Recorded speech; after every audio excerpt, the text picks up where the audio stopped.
सुप्रभात बच्चों, कैसे हैं आप। आज हम लोग ये हिंदी में एक वर्ड आता है आवेदन और प्रतिवेदन। आज हम लोग आवेदन और प्रतिवेदन के विषय में समझने का प्रयास करेंगे कि आवेदन का प्रयोग कब किया जाता है और प्रतिवेदन का प्रयोग किया जाता है। तो आवेदन कहाँ पर इसका प्रयोग होगा इसको जानेंगे। आवेदन क्या है कि यह एक प्रकार का अनुरोध पत्र होता है। आवेदन एक प्रकार का अनुरोध पत्र होता है। मान लीजिए आपको छुट्टी चाहिए या कहीं शिकायत दर्ज करना हो तो आप क्या करेंगे, तो इस दशा में आप आवेदन लिखेंगे। इस दशा में क्या करेंगे, आप आवेदन लिखेंगे। इसमें विनय और विनम्रता, इसमें विनय और विनम्रता का भाव प्रधान होना चाहिए। आप मान लीजिए स्कूल में हैं तो आपको यदि अवकाश चाहिए, छुट्टी चाहिए, तो क्या करेंगे, आप प्रधानाचार्य के नाम से एक पत्र लिखेंगे जिसे कहा जाता है आवेदन पत्र। उदाहरण के माध्यम से हम समझेंगे कि मुझे कल के लिए अवकाश यानी कि छुट्टी चाहिए, तो हम क्या लिखेंगे, आवेदन।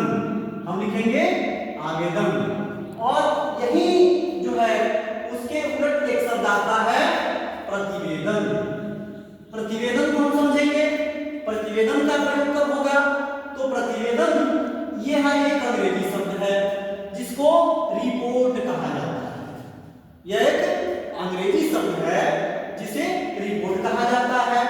इसमें निरीक्षण का भाव होना चाहिए। तत्पश्चात तैयार किया गया है विवरण, आख्या। मान लीजिए आपकी संस्था में कोई कार्यक्रम हुआ तो उसकी पूरी जानकारी, जैसे क्या हुआ, कैसे हुआ, क्या कमी रही, इसके विषय में जब आप लिख करके देंगे तो उसे प्रतिवेदन कहा जाएगा।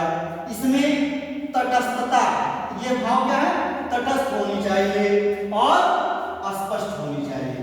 प्रतिवेदन में क्या होगा, किसी चीज की आख्या आपको देनी है और तटस्थ भाव से और स्पष्ट भाव से। इसको उदाहरण के माध्यम से हम समझेंगे कि प्रतिवेदन का उदाहरण क्या है। मान लीजिए कल किसी सभा में कुल 50 लोग उपस्थित हुए थे और उसमें मुख्य अतिथि ने शिक्षा पर जोर दिया। तो जैसे कि इसमें दिखा रहा है कि किसी सभा में कितने लोग उपस्थित हुए और जो मुख्य अतिथि जी हैं उसमें उन्होंने किस विषय पर बोला, किस विषय पर जोर दिया।